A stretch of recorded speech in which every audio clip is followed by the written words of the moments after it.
Iya, Ustaz. Ya, Bismillahirrahmanirrahim. Alhamdulillahirabbil alamin. Allahumma shalli ala sayyidina Muhammadin tibbil qulubi wa dawaiha wa afiyatil abdan wa shifaiha wa nuril absar wa diyaiha wa ala alihi wa sahbihi wa barik wa sallim. Subhanaka la ilma lana illa ma 'allamtana innaka antal alimul hakim wa la haula wa la quwwata illa billahil aliyyil azim. Sebelumnya saya ucapkan terima kasih banyak kepada MC, kemudian saudari moderator, ya, juga teman-teman sekalian yang bergabung di sesi kelas fikih puasa pagi hari ini, ya. Nah, tidak berlama-lama langsung saja kita bahas ya, karena kalau membahasnya fikih puasa itu mencakup banyak bahasan ya, ada rukun, ada syarat sah, nanti juga akan panjang pembahasannya di sunnah-sunnah puasa, pembatal puasa, kemakruhan dan lain-lain. Poin pertama ya, kita masuk kepada arkanus shaum ya. Sebelumnya kita definisikan dulu ya. Sebagaimana yang sudah kita ketahui bahwasanya puasa itu secara bahasa adalah al-imsak, mutlaqul imsak, yaitu menahan diri ya, imsak, menahan diri.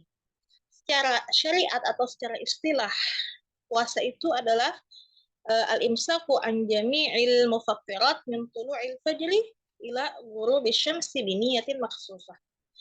Puasa secara istilah berarti adalah menahan diri dari segala pembatal, dari segala yang membatalkan puasa, dari terbitnya fajar sodik sampai tenggelamnya matahari dengan niat yang khusus.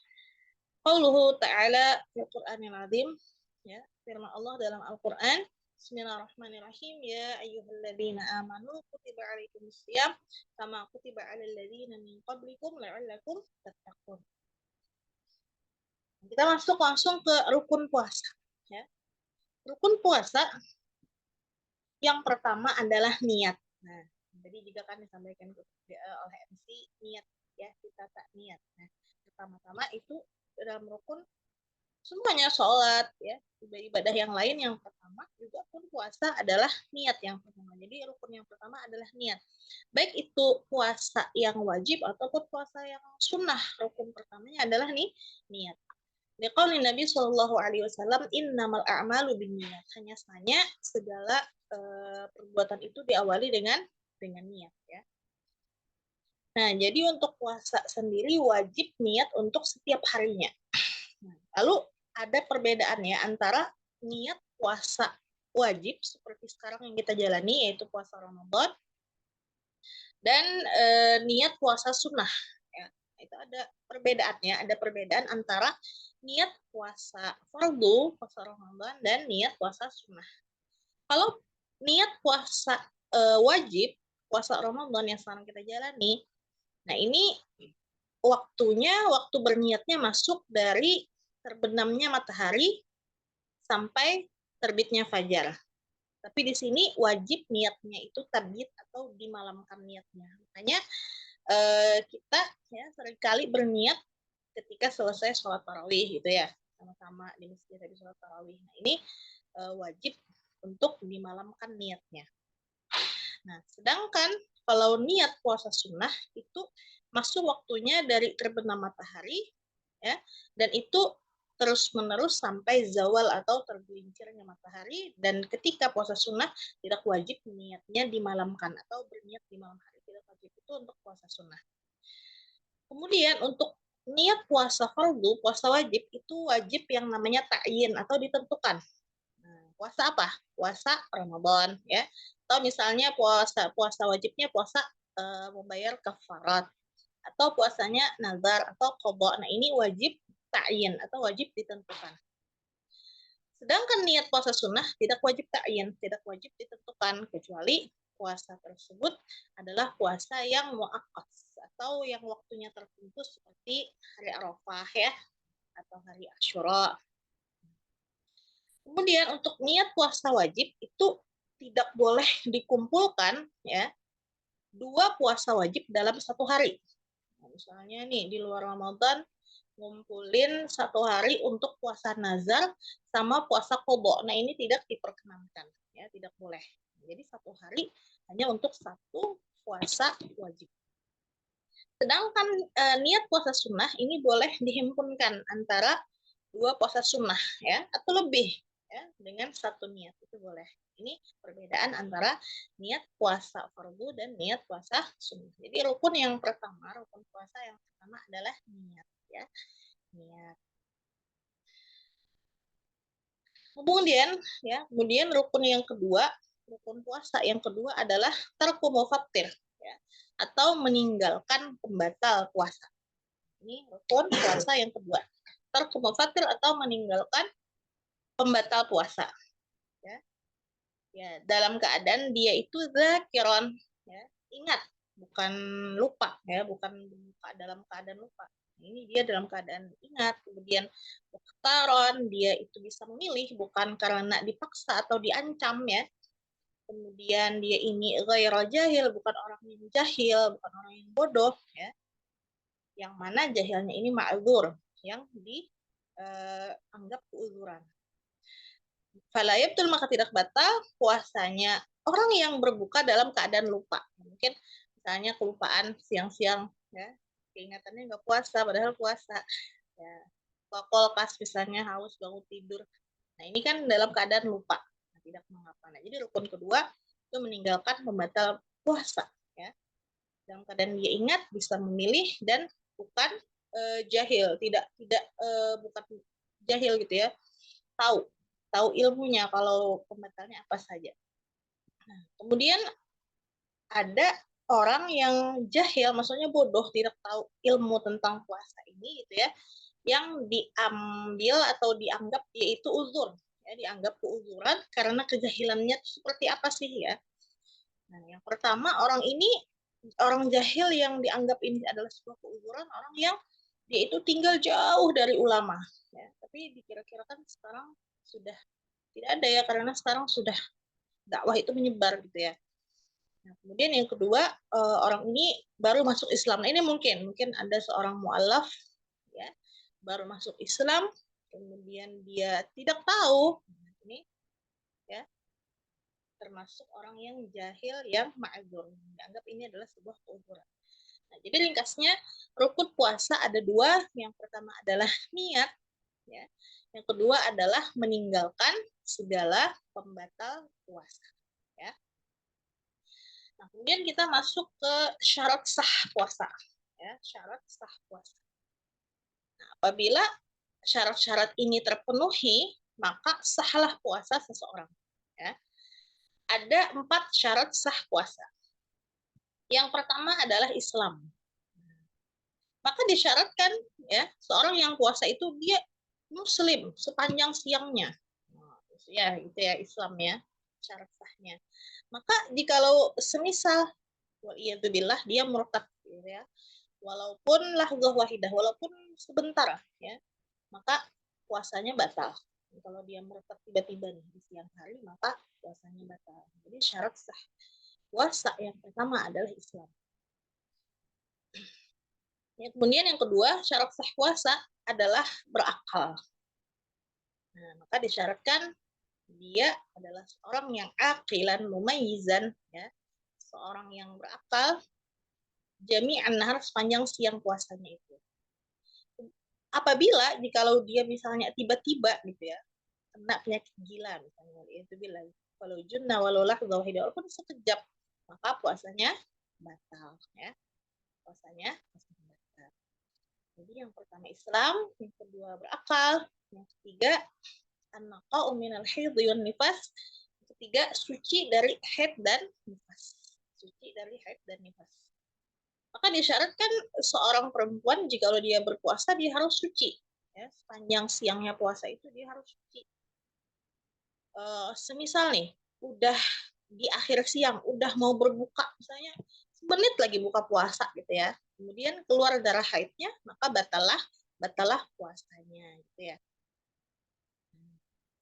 Sama demikian kalau misalnya suci ya, suci di pertengahan puasa, maka disunnahkan baginya untuk imsak atau menahan diri gitu ya, untuk kayak orang puasa lainnya, misalnya dia mandi suci misalnya jam 11 siang gitu ya, maka ini orang ya harus imsak, harus menahan dirinya juga dari segala pemerintah. Disunahkan seperti itu. Disunahkan seperti itu.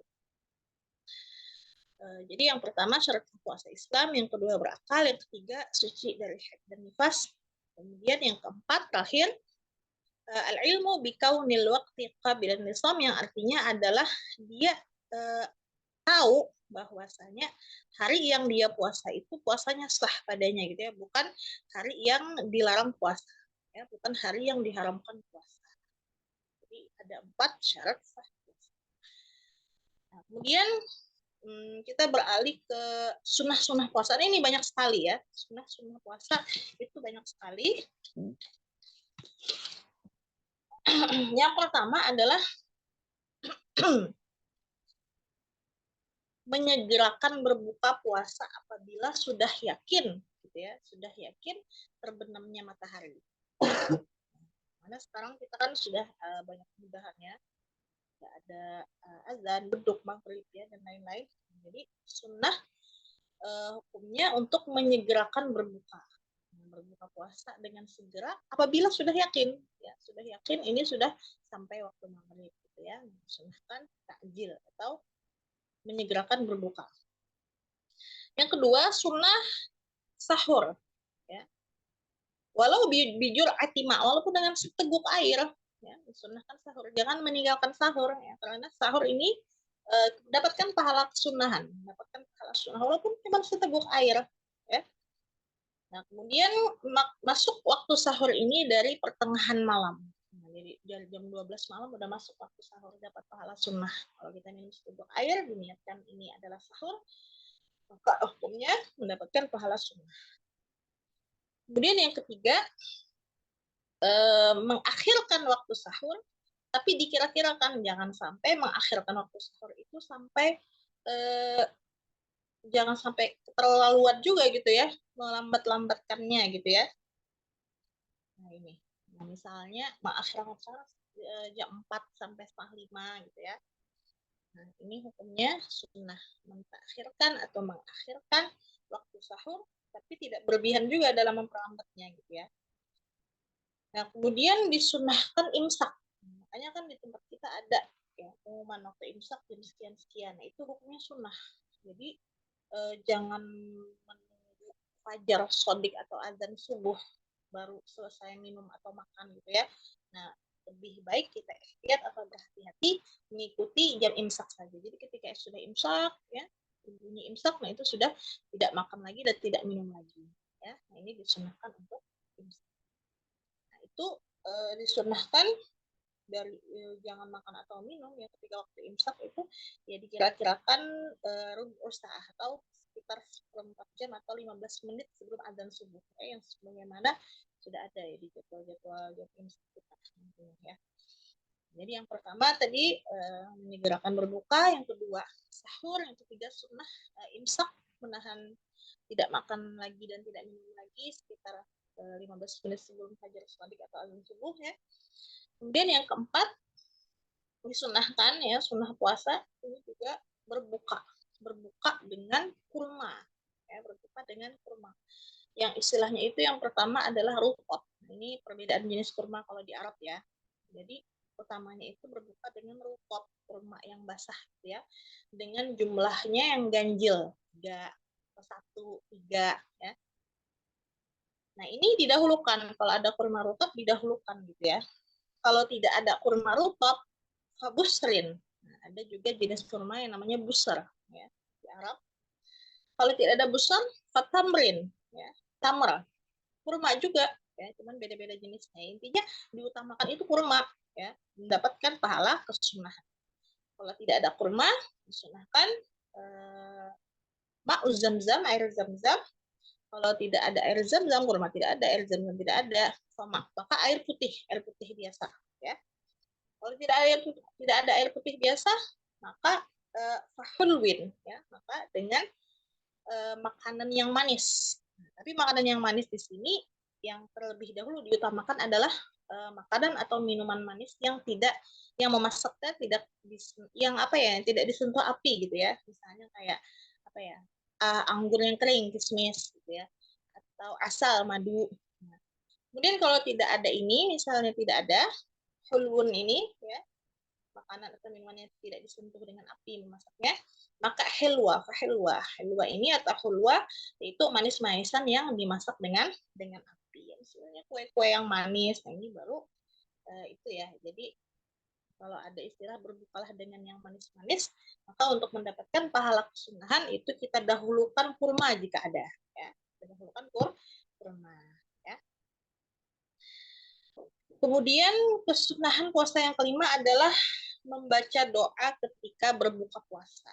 Nah, apalagi ketika waktu berbuka ini adalah waktu mustajab doa, ya, waktu mustajab doa. Jadi kita sunnah ya mengawali berbuka dengan doa. Jadi jangan sampai keburu mau makan, keburu mau minum, ya, kemudian lupa dengan doa, ya. Nah, yang warid dari Rasulullah, yang datang dari Rasulullah itu doanya adalah Allahumma, seperti yang kita hafal semua, Allahumma lakasumtu wa bika amantu wa ala rizqika aftaltu dhahabad dhama wa btallatil uruq wa thabatal ajal insyaallah, ya, sebagaimana yang kita baca biasanya Allahumma lakasumtu itu, ya. Nah, kemudian sunnah puasa yang keenam adalah taftirus shaim atau membukakan orang yang puasa, ya, membukakan orang yang berpuasa, karena di dalam hal ini itu ada pahala yang besar, ya, ada pahala yang sangat besar. Nah, ini khusus bulan puasa ini ada pahala yang sangat besar ketika kita membukakan orang lain untuk berbuka puasa, ya. Ada hadis Nabi Muhammad SAW, man fattara sha'iman kana lahu mithlu ajrihi ghaira annahu la yunqas min ajri shaim syai'a. Barang siapa yang membukakan, ya, puasa, seorang yang puasa, maka niscaya baginya itu seperti pahala orang yang puasa tersebut, ya. Selain bahwasanya tidak dikurangi dari pahala si puasa orang yang puasa tadi sedikit pun. Nah, jadi pahala orang yang kita bukakan puasa tadi itu buat kita juga pahalanya gitu, ya. Pahala orang yang tadi apakah dikurangi? Tidak, ya. Nah, jadi kita senang, ya, harus senang kalau di bulan puasa, ya. Bagus kalau ada inisiatif pengen membukain orang puasa, apalagi misalnya teman kita yang kita bukakan puasanya ini itu adalah orang yang Masya Allah misalnya ahli ibadah, yang tilawah Qur'annya lebih banyak dari kita, kemudian ibadahnya lebih ijtihad dan sungguh-sungguh dari kita. Nah, ini supaya kita mendapatkan pahalanya gitu, ya. Nah, tapi pahala orang yang kita bukakan puasa itu tidak berkurang sama sekali. Juga dalam riwayat hadis lain, ya, fadilah atau keutamaan membukakan orang puasa itu juga selain mendapatkan pahala si shaim atau si orang yang puasa tadi, kita juga mendapatkan keampunan dari Allah Subhanahu wa taala dan akan dibebaskan dari api neraka. Kan jadi punya pahala yang banyak, ya, jika kita membukakan orang yang puasa. Ya, meskipun tidak makanan atau minuman yang mahal-mahal misalnya buka puasa misalnya kasih orang yang sebelah kita apa gitu, ya, atau ya yang kecil-kecil lah, anggaplah misalnya paling murah meriah kasih aqua gelas 1 misalnya, itu juga sama kasih minum orang yang puasa, ya. Kemudian kesunahan puasa yang ketujuh adalah mandi dari janabah atau junub ini sebelum fajar, ya, supaya si junub ini memulai puasanya dalam keadaan suci. Ini kan kalau misalnya junub, ya, ini kan mandinya boleh gitu, ya, setelah fajar, sebelum terbitnya matahari. Nah, tapi lebih afdal, lebih utama dan mendapatkan pahala kesunahan mandi dari junub ini sebelum fajar, supaya kita memulai puasa dalam keadaan taharah atau suci. Kemudian sunnah puasa yang ke-8 adalah al-iqtisal kulla lailah min layali Ramadan ba'da al-maghrib lakian syatlu. Mandi setiap malam Ramadan. Setiap malam Ramadan mandi, ini sunnah hukumnya. Jadi mandinya kapan? Mandinya adalah setelah sholat maghrib. Untuk apa? Hikmahnya adalah supaya kita itu, ya, tubuhnya segar, ya, kemudian semangat ketika melaksanakan qiyamul lail, ya. Ketika sholat tarawihnya semangat karena sudah mandi, badannya enak, segar gitu, ya. Nah, ini hukumnya sunnah. Ya, jadi ada sunnah mandi, ya, ketika malam-malam bulan Ramadan. Kesunahan selanjutnya adalah al-muhafadzah ala salat tarawih. Nah, menjaga salat tarawih kita. Dari awal malam bulan Ramadan sampai akhir malam bulan Ramadan ini jangan sampai apa ya, jangan sampai awal-awalnya gitu ya semangat, nah, kemudian nanti longgar kan, sampai terjadi di masjid peningkatan soft gitu ya, softnya asalnya penuh kemudian ke atas kosong gitu ya. Nah, jadi harus ada muhafadzah, menjaga sholat tarawih dari malam pertama sampai akhir Ramadan. Karena hadis Nabi Muhammad SAW berbunyi, "Maqama Ramadan imanan wa ihtisaban ghufira lahu ma taqaddama min dhanbi." Barang siapa yang melaksanakan qiyamul lail, yang dimaksudkan di sini menurut para ulama adalah sholat tarawih ya. Karena orang yang melaksanakan sholat tarawih dia sudah dihitung untuk menghidupkan ya. Dia dihitung sebagaimana menghidupkan malam Ramadan. Siapa yang melaksanakan qiyamul lail ketika malam Ramadan dengan penuh iman dan mengharapkan pahala dari Allah, niscaya akan diampunkan baginya yang terdahulu daripada segala dosa. Jadi sunnah hukumnya kita benar-benar menjaga sholat tarawih kita. Jadi hadisnya diriwayatkan oleh Imam Bukhari dan Muslim. Kemudian kesunahan selanjutnya adalah benar-benar menjaga sholat witir ya, di malam Ramadan. Bagaimana yang sudah kita jalankan setelah tarawih sama-sama di masjid, lalu witir gitu ya. Ini bagus ya, ini sunnah hukumnya, sunnah muakkad. Kemudian yang ke-11 sunnah puasa adalah memperbanyak membaca Al-Quran dengan tadabbur. Ya, membaca Al-Quran dengan tadabbur, memperbanyak membaca Al-Quran. Jika di luar Ramadan baca Qurannya banyak, nah di Ramadan lebih banyak lagi, lebih dibaguskan lagi tadabburnya ya. Ramadan syahrul Quran ya, sebagaimana dalam Al-Quran, dalam firman Allah ya, dalam asar ya, mengatakan bahwasanya bulan Ramadan adalah bulannya Al-Quran. Maka dari itu kita tingkatkan lagi semangat kita dalam tilawah, dalam membaca Al-Quran dengan tadabbur ya, dengan tadabbur. Kemudian kesunahan dalam puasa berikutnya adalah al-iktsar minas sunan, memperbanyak mengerjakan sunnah Nabi Muhammad SAW seperti sholat sunnah rawatib ya, qobliyah subuh ya, qobliyah zuhur, ba'diyah zuhur, qobliyah asar, qobliyah maghrib, ba'diyah maghrib, qobliyah isya, ba'diyah isya. Nah, ini harus ditingkatkan gitu ya, memperbanyak sunnah. Kemudian sholat duha ya, misalnya juga sholat tasbih, sholat awabin, dan sunnah-sunnah Nabi yang lainnya. Ini disuruh gitu ya, dianjurkan untuk memperbanyak mengerjakan sunnah di dalam Ramadan terkhusus. Karena Ramadan ini gitu ya, termasuk mungkin kalau ada yang nyeletuk misalnya di ini di nggak Ramadan aja misalnya ya, nggak kerudungan, di Ramadan kerudungan, ya biar ya nggak apa-apa. Misalnya di luar Ramadan aja tidak rajin sholat sunnahnya, di Ramadan rajin. Di luar Ramadan nggak rajin ngaji, Ramadan rajin ngajinya, misalnya ada yang nyeletuk gitu. Tidak apa-apa, Ramadan ini adalah sarana ya, Ramadan ini adalah bengkel. Kita memperbaiki diri supaya nanti ketika kita ya sungguh-sungguh di Ramadan, semoga insya Allah bulan-bulan yang lainnya kita akan menjadi pribadi yang lebih baik gitu ya. Kita bisa menjadi pribadi yang pindah keadaannya kita dari tidak baik menjadi baik ya, dari yang apa ya, tingkat ibadahnya biasa-biasa jadi meningkat gitu ya berkat bulan Ramadan. Kemudian sunnah puasa selanjutnya, nah jadi sunnah dalam puasa itu banyak sekali ya.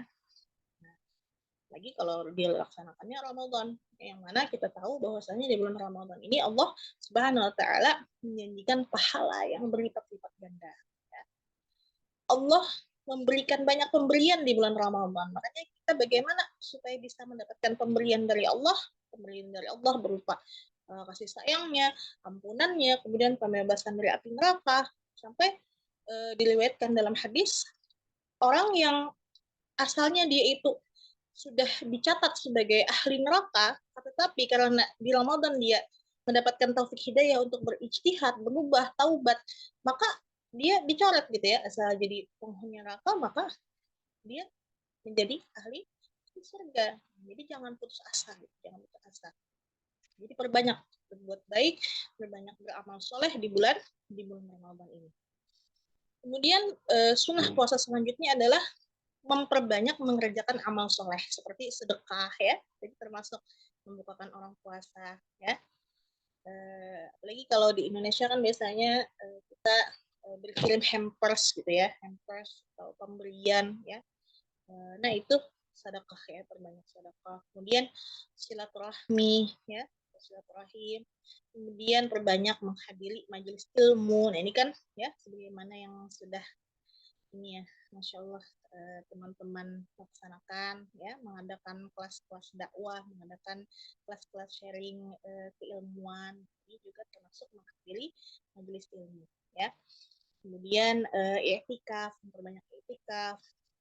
Kemudian juga kita menghadap Allah atau kita beribadah kepada Allah dengan menjaga hati, dengan menghadirkan hatinya kita, ya, dengan menghadirkan seluruh anggota tubuhnya kita. Nah, ini juga termasuk amal soleh. Dan memperbanyak berdoa, ya, terutama doa-doa yang diajarkan, yang sudah diajarkan oleh Nabi Muhammad SAW. Kemudian kesunahan dalam puasa selanjutnya adalah bersungguh-sungguh di 10 malam terakhir Ramadan. Ya, ya mestinya untuk bisa bersungguh-sungguh di 10 terakhir Ramadan itu sungguh-sungguhnya ya dari sekarang-sekarang ya, mumpung masih awal-awal Ramadan. Nantinya mudahan bisa lebih semangat di 10 akhir Ramadan karena kelebihan bulan Ramadan itu di 10 hari terakhirnya itu banyak ya. Nah, dan juga di sana kita mencari malam yang di sana memiliki kelebihan dan keunggulan luar biasa, yaitu malam Lailatul Qadar ya. Nah, terutama di malam-malam ganjil itu harus ada. Harus ada kita barangkali ini malam Lailatul Qadar harus sungguh-sungguh gitu dalam ibadah supaya bisa mendapatkan kelebihan ya, fadilah dari malam Lailatul Qadar. Kemudian yang ke-15 sunahan dalam puasa adalah taharul iftar ala halal ya, maksudnya berbuka puasa itu diusahakan dengan halal ya, dengan yang halal, jangan dengan yang tidak halal. Nah, halal di sini maksudnya halal makanan atau minumannya ya, dan halal cara mendapatkannya. Sebagaimana yang dikatakan Imam Abdullah bin Husain bin Tahir di dalam kitab Hadiyatul Sadiq, wa'aftir alal halal ya talibal kamal, dan berbukalah atas yang halal wahai orang yang mencari kesempurnaan. Ketika kita ingin mendapatkan pahala yang sempurna, pahala puasa yang kamil atau sempurna, maka berbukalah dengan yang halal. Selanjutnya at-tawassuh alal iyal. Nah, sunnah di bulan Ramadan itu melapangkan nafkah gitu ya untuk keluarga. Biasanya kalau makanan ya lebih dienak-enakan gitu ya. Ini, meluaskan nafkah atau melapangkan ya nafkah untuk keluarganya kita. Kemudian yang ke-17 kesunahan puasa adalah meninggalkan hal yang sia-sia ya, meninggalkan musyatamah, celah mencela ya, hina menghina, berkata-kata yang tidak baik, meninggalkan sesuatu perlakuan atau pembicaraan yang mengandung kebodohan ya. Nah, semisal ada yang nyela kita atau ada yang mengganggu atau menggoda kita gitu ya, yang menguji kesabaran kita, maka hendaknya mengingatkan di hatinya masing-masing bahwasanya ini soal gitu ya. Saya sedang puasa gitu ya. Pak, sabar. Jadi, katakanlah bagi nafsumu, katakanlah bagi hatimu gitu ya. Ada hadis Nabi Muhammad SAW, as-shaumu junnah, puasa itu adalah benteng. Fa'idza kana ahadukum sha'iman, apabila salah satu kalian itu sedang berpuasa, fala yarfuth wala yajhal, maka janganlah berbuat yang tidak baik, jangan berbuat kebodohan.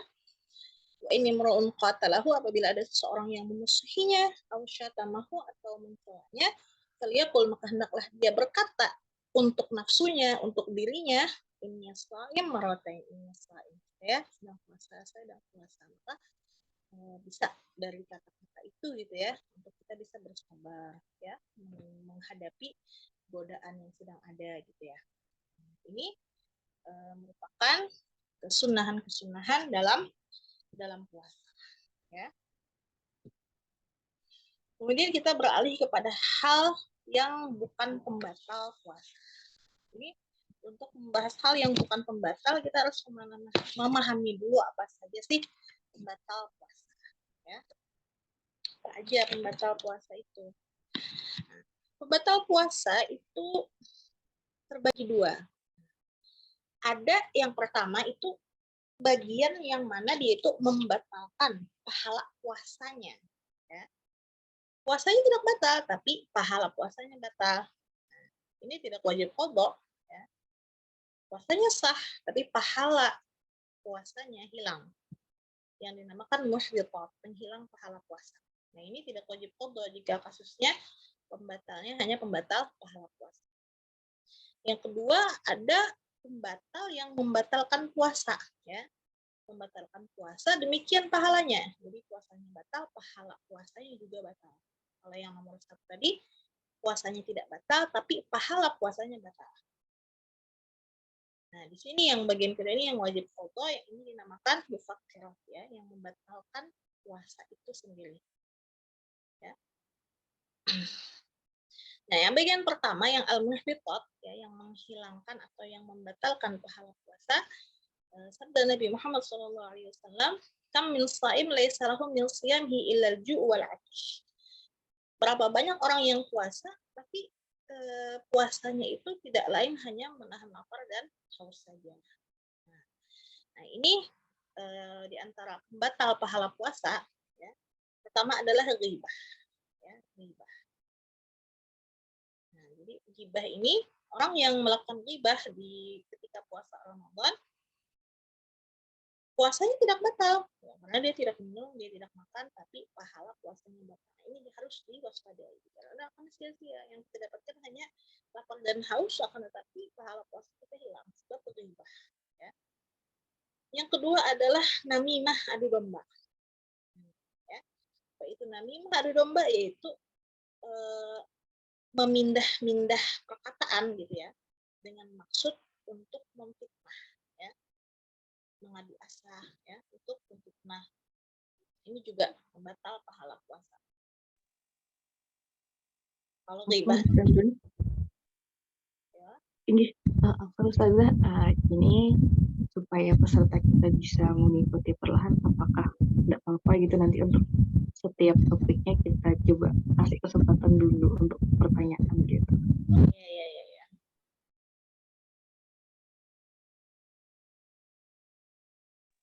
Jadi apa teman-teman, untuk sampai di materi yang sampai ke pembatal ini, apakah teman-teman ada yang mau bertanya dulu?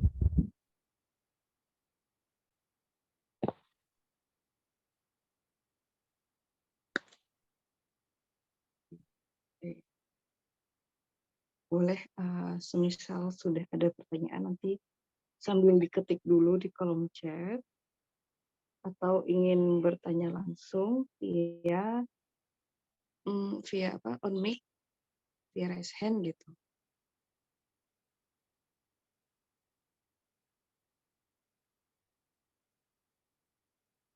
Oke, kalau belum ada, oh ini ada 2 sudah yang raise hand.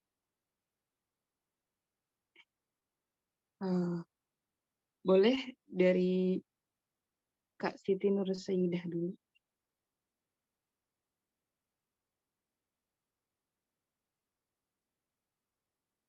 Silahkan on mic Kak Siti Nursaidah.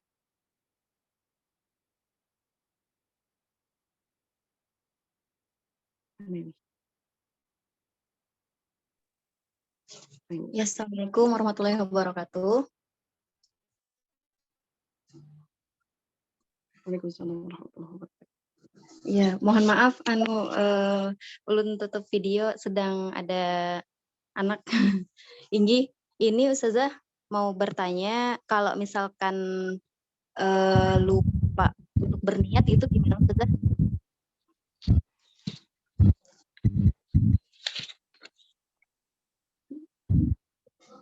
mau dijawab langsung Ustazah sebelum kita ke pertanyaan berikutnya? Ya, lupa berniat ya. Ini dikumpulkan dulu pertanyaannya atau langsung aja?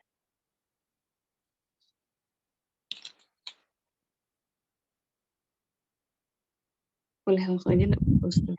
Ya.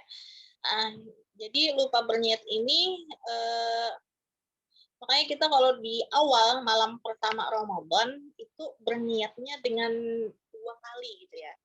Pertama, biasanya ini di masjid sih, kalau ke masjid tarawehan malam satu Ramadan itu dibimbing sama imamnya. Ya, pertama untuk kita niat puasa 1 bulan penuh ya, untuk niat puasa 1 bulan penuh dengan bertaklid kepada mazhab Imam Malik. Nah, jadi kalau sudah puasa niat puasa di malam 1 Ramadan dengan nawaitu soma, saya niat puasa sebulan penuh gitu ya dengan bertaklid kepada Imam Malik. Seandainya dia terlupa di salah satu malam Ramadan di puasanya itu, maka puasanya tetap sah gitu ya. Nah, tapi kalau kemudian niat yang keduanya di malam 1 Ramadan itu kan setiap malamnya kita wajib tabyid, wajib berniat ya, wajib niat. Nah, jadi kalau tadi dia pernah ada niat malam 1 Ramadan itu untuk puasa sebulan penuh, andai ada 1 malam dia lupa berniat, maka puasanya sah ya. Tapi jikalau dia tidak berniat yang 1 bulan penuh, lalu ada 1 malam Ramadan, ya, dia tidak berniat sampai misalnya lupa niat gitu ya, maka di hari itu dia qadha puasanya ya. Baik, terima kasih Ustazah.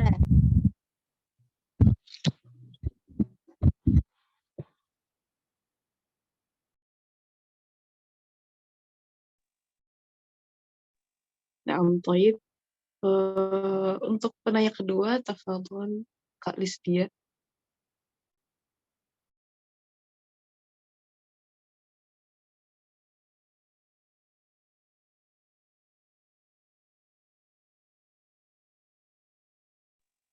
Afwan, mic-nya belum dibuka. Afwan. Assalamualaikum warahmatullahi wabarakatuh. Waalaikumsalam Dari Lisdia dari Depok. Ingin menanyakan Ustazah tadi yang sunah puasa disebutkan memperbanyak baca Al-Quran dengan tadabbur ya. Yang saya ingin tanyakan, membaca Al-Quran dengan tadabbur itu persisnya seperti apa ya Ustazah? Karena selama ini sih saya kalau baca Quran tuh ya baca saja gitu. Malah dengan target gitu. Sudah berapa juz, anak-anak juga sudah berapa juz hatamnya nih gitu. Itu targetnya hanya kepada sudah berapa juz hatam. Jadi saya sendiri tidak menganjurkan ke anak-anak kamu tadabbur ya nak, kamu baca artinya ya nak, misalnya seperti itu, atau mencoba mencari tahu lebih lanjut. Itu seperti apa sebenarnya Ustazah maksud seperti itu? Afwan, itu yang pertama. Kemudian yang kedua yang ingin saya tanyakan yang mengenai ghibah. Ghibah itu apakah ini termasuk ghibah Ustazah? Misalnya kita sedang membicarakan perilaku saudara kita tentang akhlak dia yang tidak baik, tetapi niatnya sih lebih kepada si kakak ini kok begini ya, kakak ini begini, tapi benar-benar seperti saya nggak tahu ini sekedar respon yang spontan atau di dalam hati sih tidak ada niat untuk membicarakan keburukan, tetapi itu spontan sekali ketika ada saudara kami yang punya akhlak yang kurang baik gitu. Walaupun mungkin pada ujung-ujungnya tidak menemukan solusi seperti itu. Begitu Ustazah, mohon pencerahan. Syukran. Assalamualaikum. Tafadhol Ustazah. Nah, jadi yang pertama tadi pertanyaan Ibu Lisdia tentang membaca Al-Quran dengan tadabbur ya Bu ya.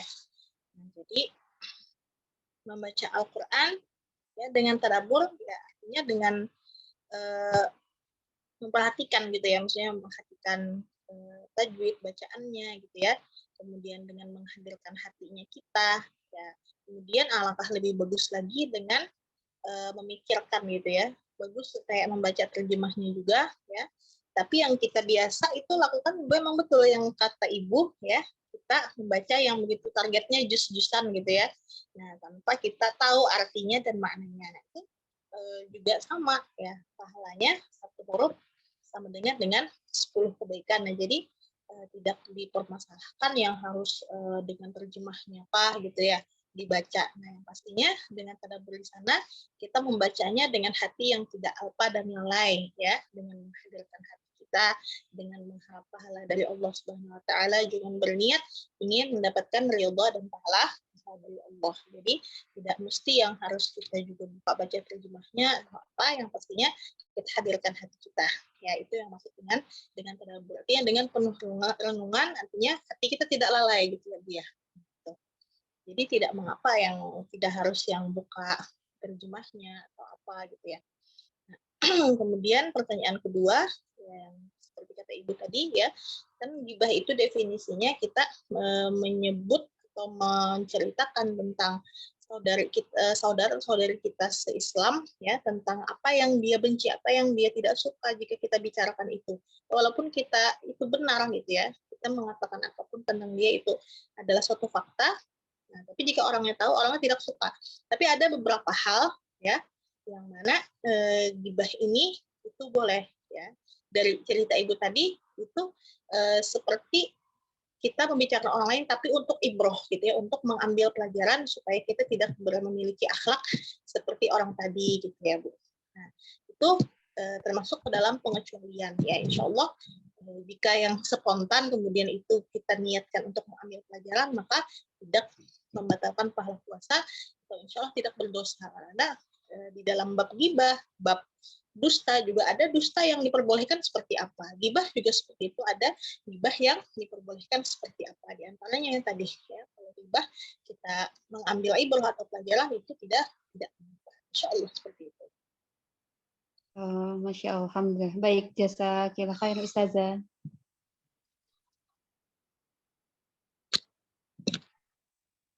Naam, ada satu pertanyaan lagi Ustazah yang masuk ke Ana. Ini tentang syarat sah. Di syarat sah puasa, suci dari haid dan nifas, tadi kan disebutkan. Nah, tapi dalam keadaan khusus atau sakit, wanita itu ada yang haidnya lebih dari 15 hari. Dikatakan masih darah haid, itu kalau udah berapa hari dan di hari keberapa gitu baru boleh puasa lagi, keluar darah ya. Ini nanti menyinggung istihadah. Tafadhol. Ya, jadi untuk istihadah ya. Nah, jadi kalau istihadah ini adalah bukan darah haid. Nah, jadi wajib sholat, wajib puasa. Nah, cuman tadi yang ditanyakan kapan dihitung itu adalah haid lagi ya. Nah, dihitung haid lagi ya. Jadi misalnya nih ya, lebih dari 15 hari tanggal 1 sampai 15 haid ya. Nah, kemudian hari ke-16 masih keluar darah ya, masih keluar darah. Nah, di hari 16 ini itu sudah dihitung masa suci. Sudah dihitung masa suci. Dan masa suci itu paling sedikit adalah 15 hari. Jadi dihitung itu adalah haid lagi ya ketika sudah berlalu 15 hari setelahnya ya. Nah, ini jadi orang istihadah itu wajib sholat, wajib puasa. Nah, tadi dan nanti tinggal bagaimana ya cara bersucinya ya. Untuk dia kembali haid lagi itu setelah selesai 15 hari masa sucinya. Ya, nanti itu bisa dihitung aja. Makanya kita bagus kalau sebagai perempuan itu punya kalender khusus ya, punya kalender khusus kapan mulai haid, kapan berhenti haid. Nah, itu agar memudahkan nanti dalam menghitung masa suci ya, nanti atau lebih dari 15 hari masa suci masa haid itu keluar darah ya. Nah, seperti itu. Jadi karena paling minim masa suci adalah 15 hari, maka jika dia istihadah, maka hitung ya 15 hari setelahnya, maka itu bisa dikatakan jika masih keluar darah dikatakan haid. Ya, gitu.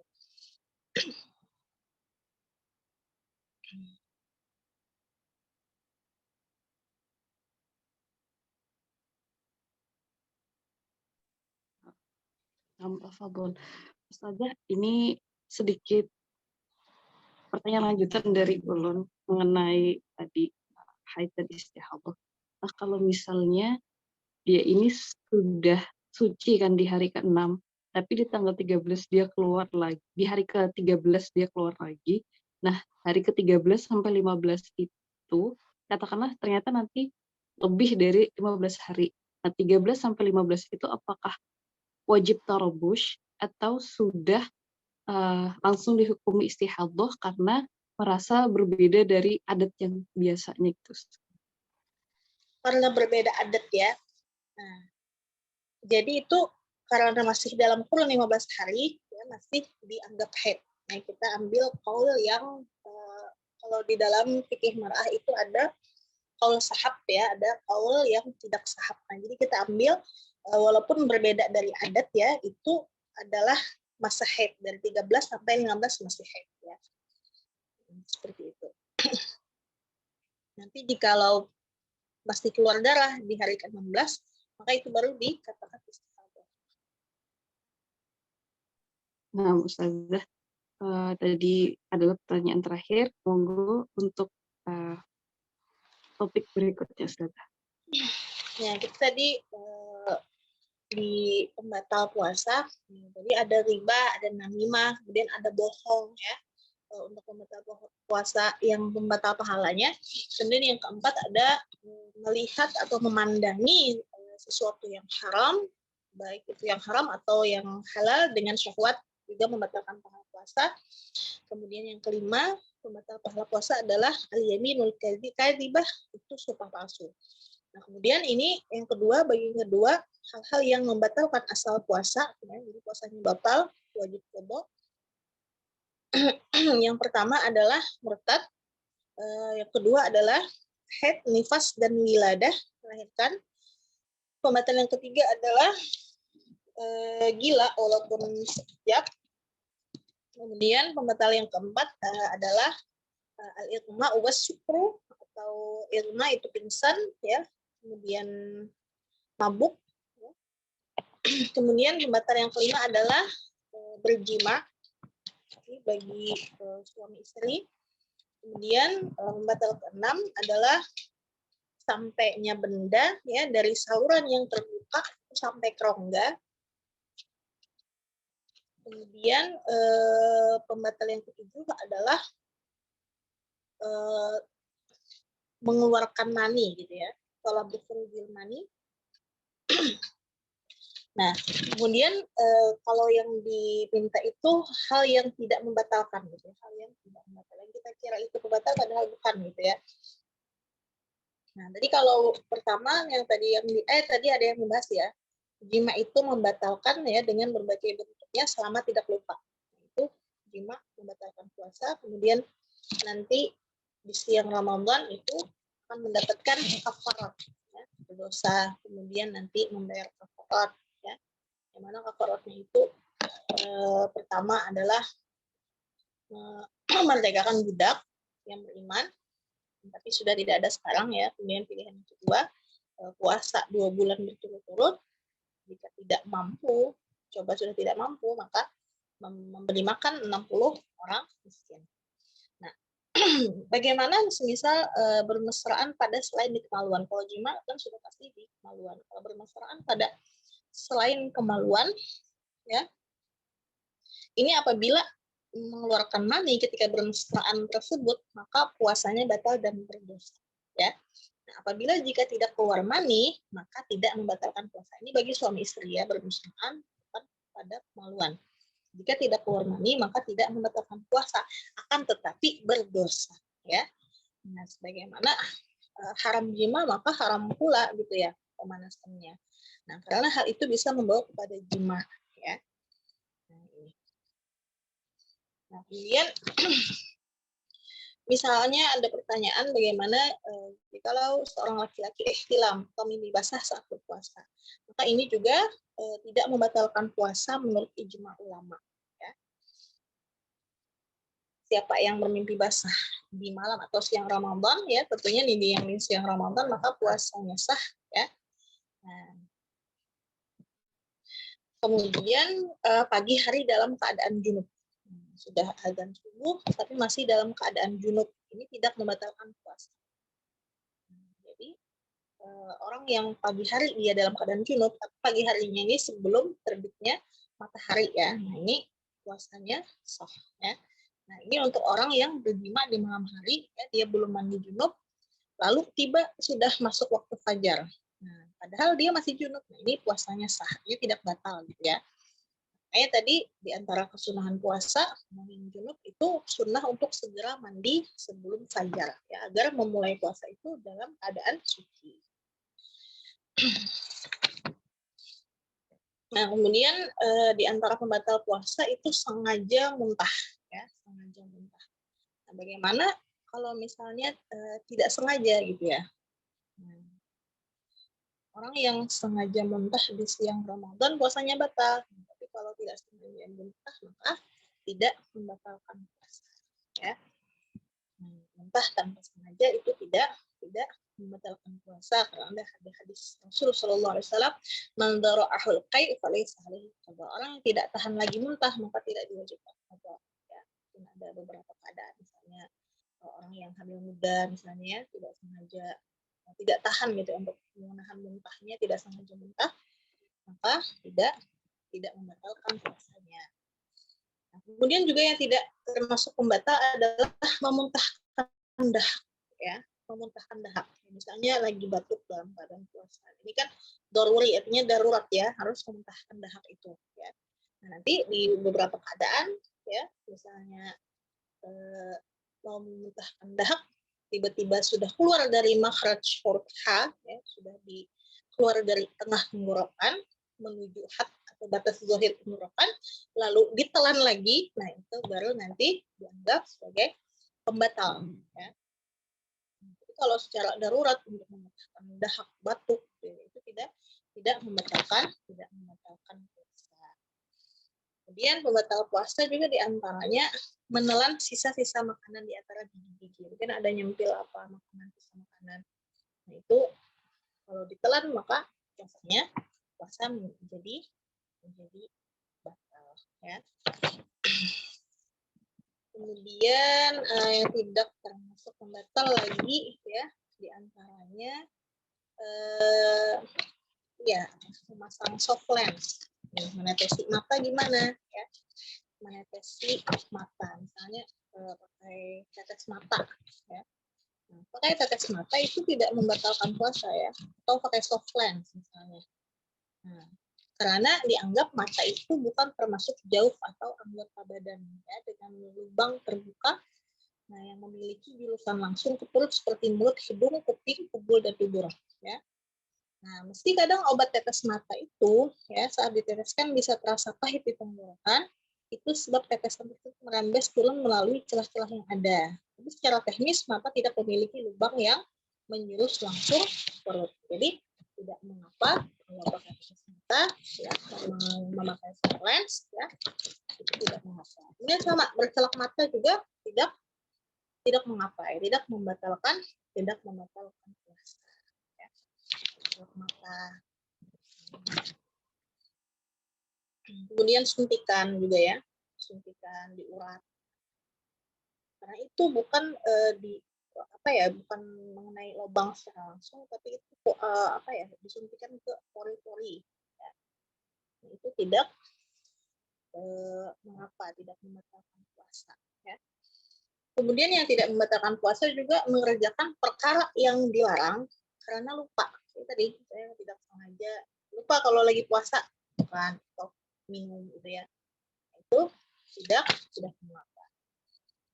Nah, atau mengerjakan hal-hal yang membatalkan puasa karena dia adalah seorang yang mukroh atau dia tidak bisa dihindari atau sedang dipaksa atau diancam gitu ya, dimakankan secara paksa atau diminumkan secara paksa, nah itu juga tidak membatalkan puasanya ya. Kemudian sama kalau terteguk air kumur-kumur gimana ya, misalnya wudhu kemudian kumur-kumur, nah nanti misalnya dilihat ya, kumur-kumur kan istinsyak termasuk sunnah wudhu, nah, tapi nanti dilihat apakah orang ini berkumur-kumur secara berlebihan ya atau tidak berlebihan ya, yang biasa-biasa aja kan ada. Jadi tidak mengapa kalau tidak berlebihan, yang dikhawatirkan itu terteguk air ketika memang berlebih-lebihan ketika berkumur-kumur ya, ketika berkumur-kumur. Kemudian itu tadi pembatal. Mungkin nanti dari pertanyaannya karena luas pembahasan pembatal ini ya. Nah, untuk kemakruhan puasa pertama adalah hijamah berbekam. Nah, baik ini orang yang berbekam atau orang yang membekam ini adalah sama-sama hukumnya makruh ya. Jadi berbekam ketika puasa itu hukumnya makruh. Ya. Kemudian berciuman, ya, suami istri di siang Ramadan itu berciuman itu juga hukumnya makruh. Yang akan membatalkan jika berciumannya itu sampai membangkitkan syahwat, kemudian keluar mani, ya, itu membatalkan puasa. Lebih baik ditinggalkan ya, lebih afdal. Ya. Nah, kemudian bersiwak atau gosok gigi setelah zawal, setelah tergelincirnya matahari ini juga adalah makruh. Ya. Nah, karena ada hadis Nabi Muhammad SAW, khalufu famis shaim atyabu indallahi ta'ala min rihil misk. Sungguh aroma mulut orang yang puasa itu lebih harum di sisi Allah daripada aroma wanginya misik. Jadi makruh hukumnya ketika sudah tergelincir matahari kita bersiwak atau gosok gigi. Kemudian makruh hukumnya mencicipi dan mengunyah makanan. Ya, mungkin ada seorang ibu yang pengen ngunyahin makanan untuk anaknya, tidak ditelan, tidak sampai ke tenggorokan gitu ya, tidak sampai dimakan, ya, tapi cuma mengunyah. Nah itu hukumnya makruh. Itu sama masak, cicipin dan sampai lidah misalnya cicipin ini rasanya keasinan apa gimana, itu juga hukumnya makruh. Ya, memang tidak membatalkan, cuman hukumnya makruh. Khilaful aula, menyalahi yang utama. Jadi lebih baik ditinggalkan. Kemudian makruh juga hukumnya orang yang berpuasa itu dia kasar saat berbicara. Ya. Nah, jadi jangan ngomong kasar, jangan ngomong yang tidak baik ketika sedang puasa. Itu hukumnya makruh. Nah, itu tadi kemakruhan puasa. Kemudian ada beberapa kesalahpahaman orang ya ketika beribadah puasa itu dia menganggap bahwasanya tidur orang puasa itu ibadah gitu ya. Ini apakah benar seperti itu ya? Jadi ada hadis misalnya yang mengatakan ini, itu ada hadisnya adalah hadisnya baik ya, hadisnya lemah. Karena tidur adalah hanya perbuatan yang mubah ya, perbuatan yang mubah. Ya, tapi akan bisa menjadi ibadah ketika kita niatkan tidur tadi gitu ya, untuk supaya nanti malam boleh supaya lebih kuat, supaya lebih tidak capek badannya gitu ya. Nah, tapi dengan catatan ya, terjadi kesalahan di masyarakat kita adalah tidur secara berlebihan gitu ya, tidur secara berlebihan. Ini tidak diperkenankan ya. Tidur itu dengan waktunya yang tidak israf ya, tidak berlebihan. Ya, dan menganggap tidur orang puasa beribadah supaya menjadi dalih supaya bisa tidur dari pagi sampai waktu menjelang waktu berbuka, nah itu adalah sebuah kesalahan ya. Jadi tidur itu adalah mubah tapi bisa menjadi ibadah. Kita niat supaya nanti kuat ibadah malamnya ya, tidur sebentar sejam atau ya sejam setengah jam ya, supaya ibadahnya lebih bisa ijtihad gitu ya. Kemudian dalam ibadah puasa juga ada kesalahan gitu ya, bangun sahur, kemudian bangunnya sahur kan subuhan gitu ya, tapi sholat subuhnya ditinggalkan. Ini adalah sebuah kesalahan ya, beribadah puasa tapi meninggalkan sholat subuh ya, atau sholat subuhnya misalnya kesiangan, ini ada sebuah kesalahan. Nah, kemudian di bulan Ramadan banyak orang yang menahan diri untuk tidak maksiat di bulan Ramadan gitu ya.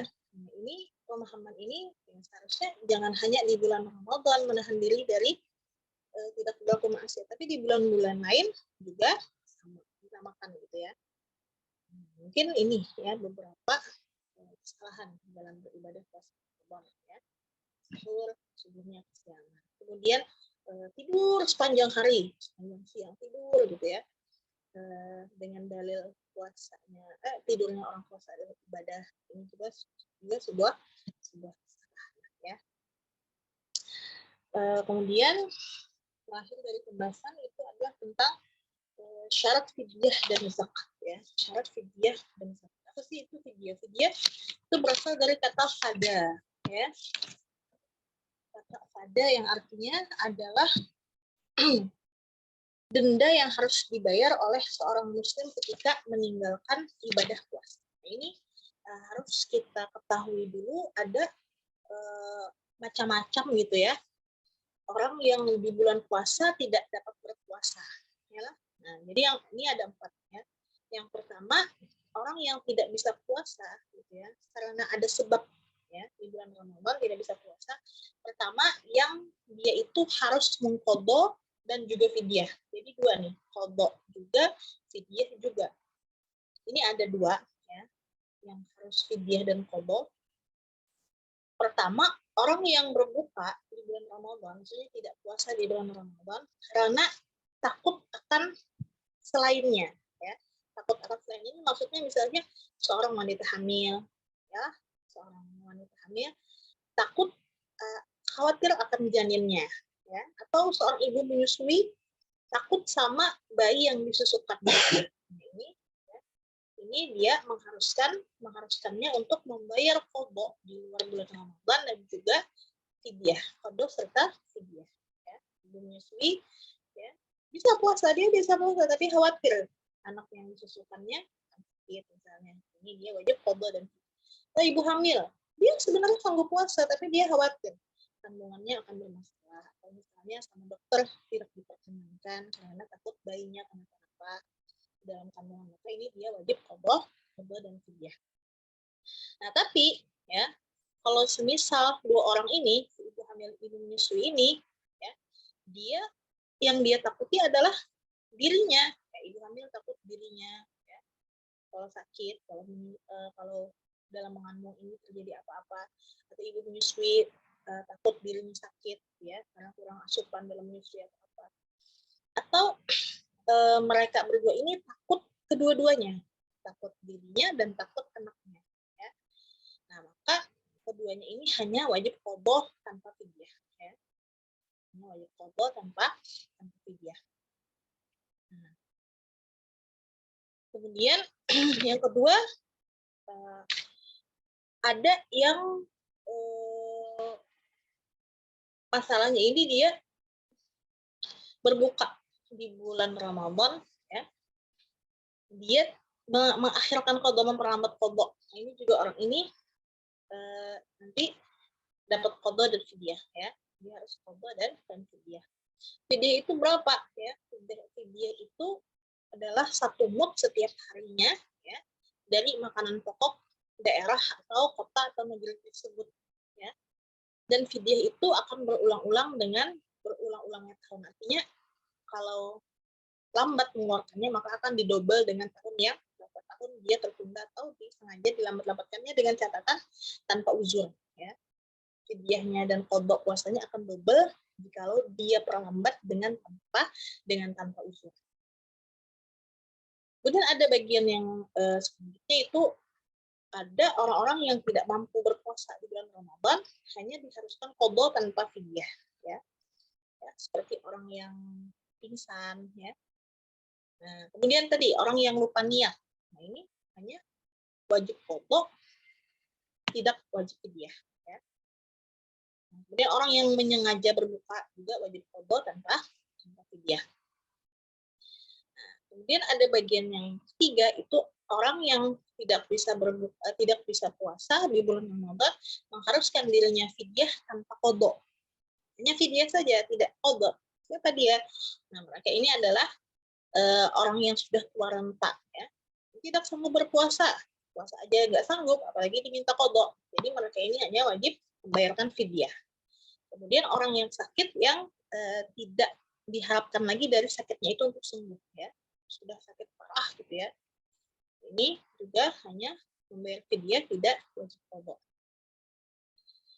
Kemudian ada bagian terakhir itu orang yang tidak berpuasa di Ramadan, tidak harus khotbah dan tidak harus fidyah.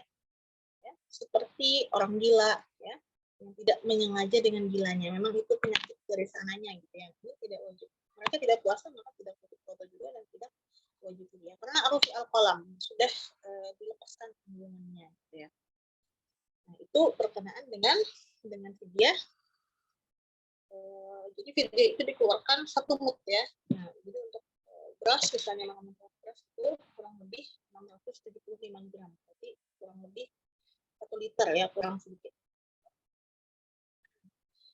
Kemudian sedikit masalah zakat ya, karena khususnya kita ada di bulan Ramadan dan kita wajib mengeluarkan zakat fitrah. Ya, zakat fitrah. Zakat fitrah itu ya, dinamakan fitrah gitu ya, zakatul fitr. Zakatul fitr dinamakan karena dia itu wajib ketika ya, kita ada di menjelang Idul Fitri ya, daripada puasa Ramadan. Dinamakan fitrah bimakna khilqah ya. Khilqah artinya penciptaan tabiat suci ya. Juga dinamakan nama lainnya adalah zakatul badan ya. Karena ada hadis Nabi, zakatul fitri tuhratun lis-shaimi min rafath wa tu'matun lil fuqara wal masakin. Zakat fitrah adalah penyuci, pembersih bagi orang yang puasa dari hal-hal yang tidak baik. Kemudian dia merupakan tu'mah, makanan bagi orang fakir dan miskin. Ya. Untuk hukumnya ini wajib. Ya. Hukum mengeluarkan zakat fitrah wajib. Baik itu bayi yang baru lahir, ya, sampai orang tua. Semuanya kita umat Islam itu wajib mengeluarkan zakat fitrah. Jadi tinggal waktu mengeluarkan zakat fitrah itu adalah dari awal Ramadan sampai nanti menjelang ya, ketika nurul syams terbenamnya matahari pada malam hari raya. Ya. Jadi dalam 1 bulan penuh ini itu waktunya kita mengeluarkan zakat fitrah sebagai pembersih, gitu ya, sebagai penyuci ya, bagi kita orang yang berpuasa. Ya, wajib atas semua orang muslim, laki-lakinya, perempuannya, kecil besar ya, baik di orang yang merdeka, hamba sahaya, ini wajib mengeluarkan zakat fitrah. Berapa wajib dikeluarkan zakat fitrah itu?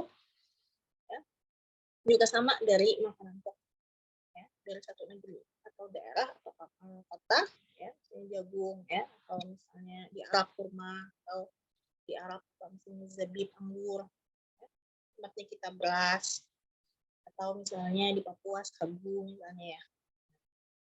Jadi wajib dikeluarkan itu 1 sok ya, 1 sok atau 4 mud ya, 4 mud untuk setiap orangnya. Kalau di liter itu beras misalnya kira-kira 3,5 liter ya. Dan ada kaidah zakat fitrah ini, siapa yang wajib mengeluarkan zakat fitrah ini gitu ya. Misalnya anak siapa yang ngeluarin, itu adalah orang yang menafkahinya gitu ya. Orang yang menafkahinya maka wajib juga mengeluarkan zakat fitrahnya ya. Nah, ini minta saja mungkin tentang zakat fitrah, mungkin karena sudah waktunya untuk kembalikan kepada moderator, kira-kira bila ada pertanyaan ya. Nah, Ustazah, kita di pukul 10.45. Oke. Ini ada pertanyaan yang sudah masuk ke Anda, Ustazah. Teman-teman kalau ada yang mau bertanya, boleh raise hand. Ini sambil menunggu, Anda bacakan dulu yang sudah masuk. Ustazah, bagaimana jika seharian berpuasa, tapi kerjanya cuma nonton TV? Apakah kurang pahalanya? Begitu.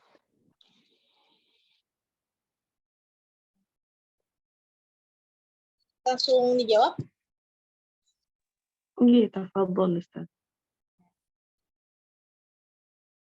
Ya.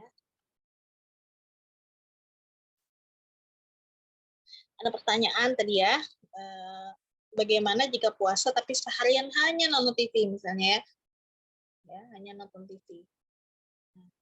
Apakah mengurangi pahala? Ya, langkah lebih bagus gitu ya. Jangan seharian nonton TV ya, karena kita tadi ingin mengamalkan hadis sunah-sunah puasa tadi ada di antaranya tarkul lagwi, meninggalkan hal yang sia-sia gitu ya. Jadi mungkin bisa dibagi waktunya supaya lebih memanfaatkan waktu Ramadan tersebut. Nah, jadi makanya supaya kita itu ada yang namanya targhib gitu ya, penyemangat. Harus semangat di bulan Ramadan. Jangan sampai kita tersia-siakan gitu ya, jangan sampai terlewat. Meskipun nggak apa-apa baca Quran sedikit gitu ya. Atau misalnya ya meskipun nonton TV juga misalnya nonton hal-hal yang baik dan tidak masalah ya. Takutnya itu adalah tontonan yang tidak berfaedah ya, atau tontonan yang misalnya dapat mengurangi pahala puasa ya. Jadi alangkah lebih baik diisi sehariannya itu ya, tidak hanya dengan nonton TV saja, bisa diisi dengan hal-hal manfaat yang lain. Baik.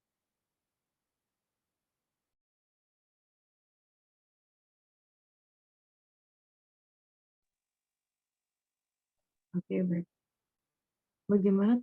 Terima kasih Ustazah. Ini ada pertanyaan lagi dari Ibu Lisdia ya.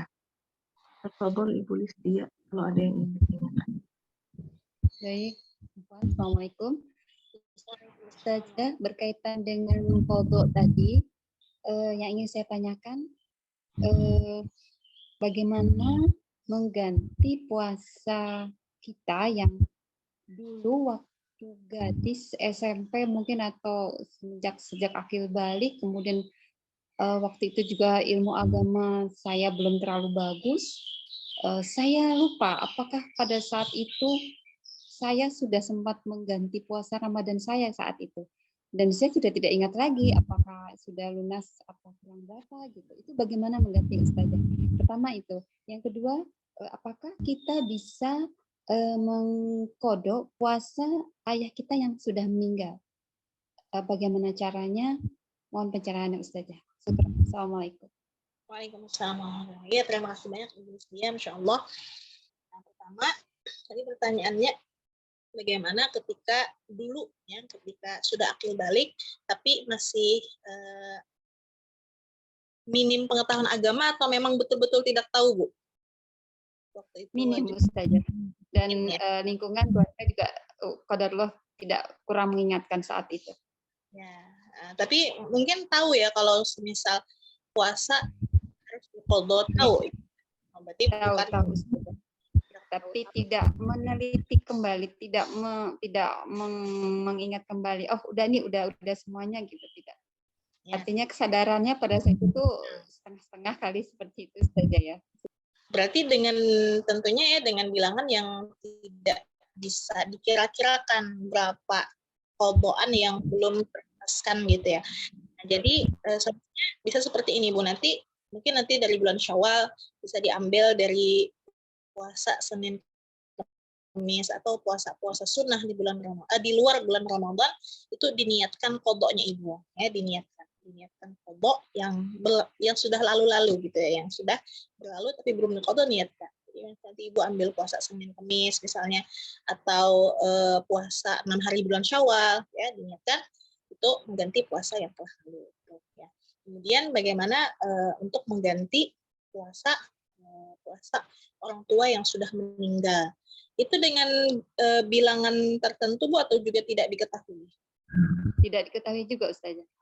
Ya, sama dengan yang tadi ya, cuman dalam niatnya nanti disebutkan bisa kita mengkodok puasa keluarga kita yang sudah mendahului kita ya, dengan catatan ketika niatnya berniat untuk menggantikan puasa siapa, almarhum Fulan bin Fulan, sebutkan aja Bu nama ayahnya ya, insya Allah menjadi pahala yang sampai gitu ya, untuk mengganti atau mengkodok puasa keluarga kita yang sudah mendahului kita. Masya Allah. Baik, jazakallah khair Ustazah.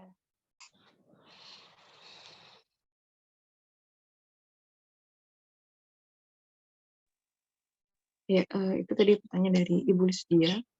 Teman-teman, apakah ada yang masih ingin bertanya?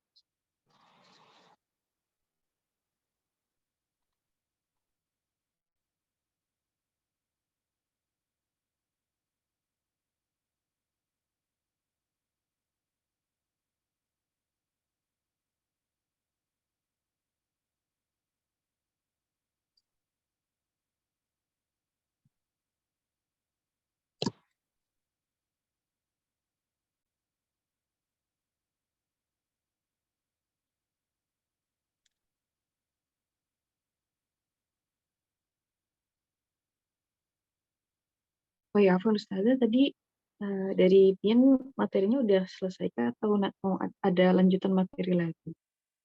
Dari Ulu sudah selesai ya. Oh, iya.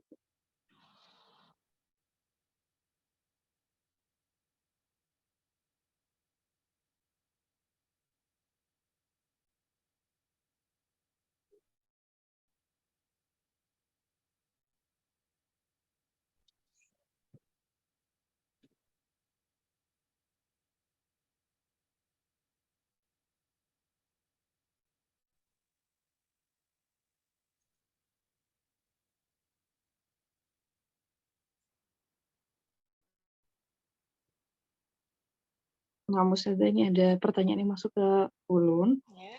Bagaimana hukumnya jika sudah menggabungkan niat puasa 1 bulan di awal bulan puasa, apakah setelahnya itu kita tetap harus memperbaharui niat setiap hari begitu? Ya, kalau sudah berniat ya, sudah berniat selama sebulan penuh, memang tidak itu kan kita bertaklid mazhab Imam Malik ya. Nah, tetap diharuskan untuk setiap malamnya kembali memperbaharui niat ya, karena tentunya kan kita ini adalah mazhab Syafi'i ya, yang mana setiap malamnya harus berniat ya.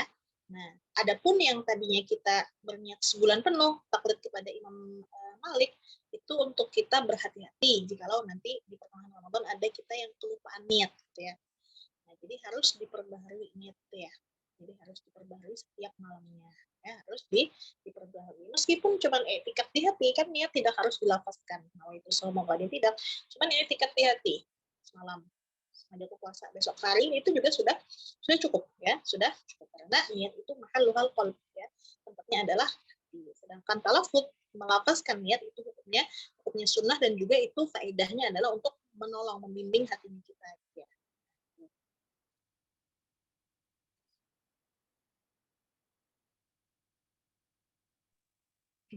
Nah, ya Ustazah. Nah, tadi sepertinya belum dibahas kalau masalah safar Ustazah, musafir. Nah, Oh kalau iya, misalnya musafir ini dia apakah boleh batal atau gimana gitu Ustazah? ya, jadi untuk musafir ya, untuk musafir dengan catatan ya, kan ada ya firman Allah yang di ayat puasa itu, wa in kuntum ala safarin fa iddatun min ayyamin ukhra. Ya, juga mendapatkan rukhsah untuk dapat berbuka, tapi safar yang seperti apa? Perjalanan yang mana perjalanannya itu seperti perjalanan yang memperbolehkan kita untuk mengqashar salat ya, sekitar kurang lebih 88 km, perjalanan jauh. Kemudian catatan yang kedua, perjalanannya adalah safar yang mubah, bukan perjalanan yang maksiat gitu ya. Perjalanannya ini memang untuk misalnya mudik ya, bukan misalnya untuk transaksi narkoba atau transaksi ganja ya, nah itu yang tidak diperkenankan. Nah, jadi boleh berbuka kalau safarnya safar bukan maksiat dan safar yang jauh masafah atau jaraknya itu sudah di atas 85 km. Dan perjalanannya itu memang dimulainya dari sebelum subuh ya, dari sebelum subuh. Mana jikalau di perjalanan dia merasakan masyakoh atau kesulitan, maka ini mendapatkan rukhsah untuk berbuka puasa. Ya. Tentunya nanti mengqadha itu min ayyamin ukhra, qadha di luar Ramadannya. Ya. Tapi akan lebih baik dan lebih utama jikalau ketika berperjalanan, apalagi sekarang kan sarana kita dalam safar itu mudah, kayak mobil ya, kemudian mobilnya ASEAN ya, kemudian biasanya sebelum safar juga sudah sahur di jalan atau sahur di rumah ya. Nah, ini lebih utama untuk berpuasa saja ya. Nah, tapi kalau di jalan misalnya mabuk darat ya, muntah, kemudian akan membuat mudarat, sakit atau apa, nah ini dapat boleh mengambil yang untuk berbuka saja ya, gitu.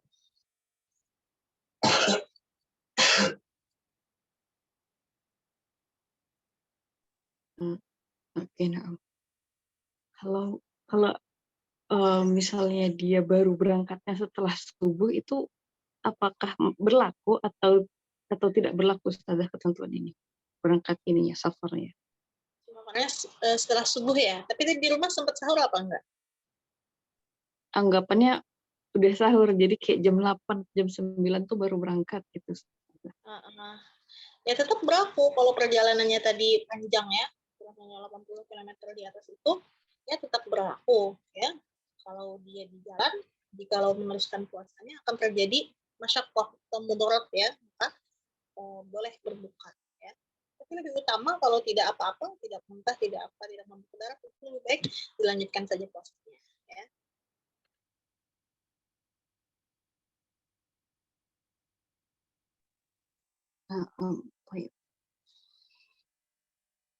Masih ada waktu, teman-teman kalau misalnya ada yang bertanya, tadi kita udah sangat banyak sekali ya pertanyaan yang masuk, yang dimulai dari sunnahnya berpuasa, terus ada juga yang bertanya tentang pembatal, kemudian apakah perlu mengqadha puasa-puasa yang telah lalu tapi kita sudah masuk masa akil balik.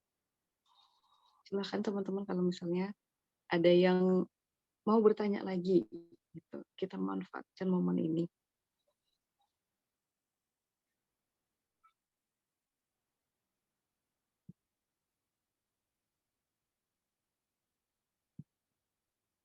Oke, ada yang udah masuk ke saya juga. Ustazah, apakah ada tips cara kita mengajarkan puasa kepada anak-anak gitu? Untuk anak-anak. Ya, tips dalam mengajarkan anak-anak puasa ya. Ya, anak-anak kan memang dia ketika akhir balik baru diwajibkan ya. Cuman kan kita mengasihi dia, memberikan dia pengertian dan pendidikan itu sejak dia usia dini ya. Mungkin dari usia 5 tahun ya, 5 tahun, 6 tahun itu boleh sudah bisa dilatih ya, diberikan pengertian apa itu puasa. Puasa adalah kewajiban gitu ya. Nah, mungkin diawali dengan, ya biasanya kan anak kecil suka iming-iming gitu ya, tapi nanti di tengah-tengah perjalanannya, jadi kita kasih pengertian gitu ya, bahwasanya puasa ini karena Allah Ta'ala, bukan karena iming-iming misalnya sehari 5.000, sehari 1.000, atau dan lain-lain ya. Nah, dikasih aja pendidikan itu, mungkin dari usia 6 tahun, mungkin tidak bisa seharian penuh puasa ya, setengah hari dia buka dulu, nanti lanjut lagi. Nah, mungkin dengan bertahap gitu ya, dengan bertahap ya, dengan bertahap. Nah, itu karena memang perlu pembiasaan ya. Jadi nanti ketika dia sudah balik, sudah sampai akhir balik tidak kaget ya, tidak kaget. Gitu. Ini ada antara tipsnya ya, bertahap aja, pelan-pelan ya. Nah, jadi kita harus tetap memperhatikan anak itu, mendidik dengan kasih sayang ya, dengan kasih sayang dan cinta, tidak ada paksaan di sana gitu ya. Kemudian kita membentuk lingkungan di dalam keluarga kita itu ya, dengan memberikan dia contoh. Ya, orang tuanya sholat, maka anaknya akan sholat. Orang tuanya puasa, mengaji, maka anaknya akan melihat dan bisa mencontoh, memahami, oh ya ini gitu ya. Nah itu. Jadi bagus di antara tipsnya dengan bertahap aja sih, dan mencontohkan dari orang tuanya gitu ya. Dari saya.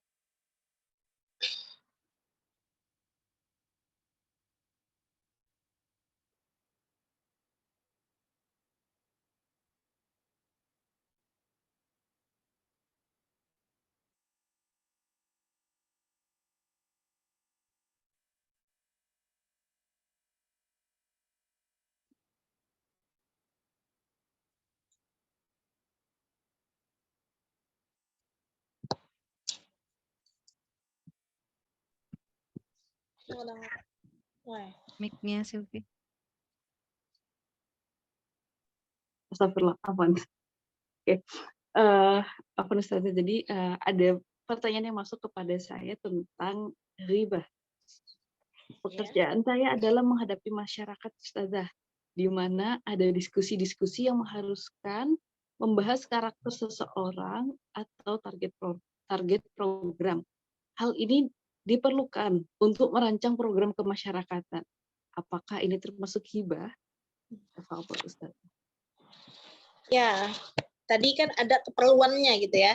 Nah, kita pandang itu adalah maslahat keperluannya itu. Ya, kalau memang perlu, ya untuk kemaslahatan orang banyak, untuk program-program, maka tidak apa-apa gitu ya. Insya Allah ya, semoga menjadi ghibah yang dosa. Ini kan di sana ada, kita lihat maslahat dan manfaatnya. Ya, jadi insya Allah tidak tergolong kepada ghibah yang dilarang. Ya, karena ini ada keperluan, ada hajat. Ya, ya itu. Nah, berarti secara pahala puasa tidak akan bermasalah gitu ya, insya Allah ya. Insya Allah, wallahu a'lam ya. Wallahu a'lam. Ya.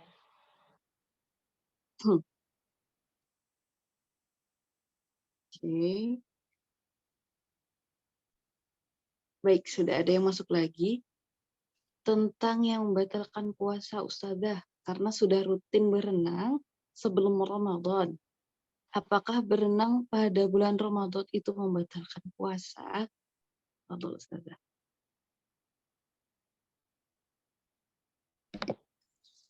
Ya, jadi ada ya namanya istilahnya kalau bahasa Arab itu ingrimas ya, menyelam ya, menyelam atau nyebur gitu ya, nyebur ke kolam. Nah, ini hukumnya makruh ya, ya. Ya sebaiknya walaupun itu adalah rutinitas dan kebiasaan, sebaiknya untuk di siang bulan Ramadan ditinggalkan dulu gitu ya.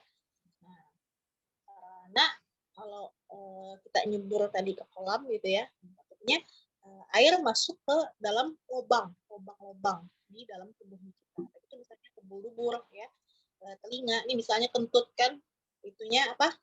Manfaat lubang anus itu mungkin ketika kentut terbuka lalu kemasukan air, maka nanti akan membatalkan puasa. Nah, jadi sebaiknya ditinggalkan dulu karena ini kemakruhan ya, kemakruhan puasa. Itu nyebur ini mas tadi.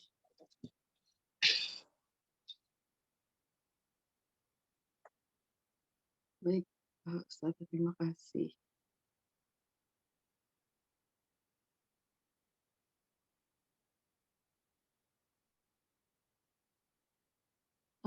Ini Ibu Lisdia, apakah ingin bertanya lagi? Baik, saya ingin bertanya lagi. Saya suka mendengar hadis tentang keutamaan bulan Ramadan yang mengatakan bahwa pada saat Ramadan tiba, saya nggak hafal teksnya ya. Pada saat Ramadan tiba, maka semua pintu langit terbuka dan setan-setan diikat, gitu ya Ustazah ya. Yang ingin saya tanyakan, kata semua pintu langit terbuka itu apakah berarti bahwa di luar bulan Ramadan pintu langit tidak terbuka semua? Pertama itu. Yang kedua, apa keutamaan ketika semua pintu langit terbuka? Karena saya jadinya berpikir begini Ustazah, berarti kalau semua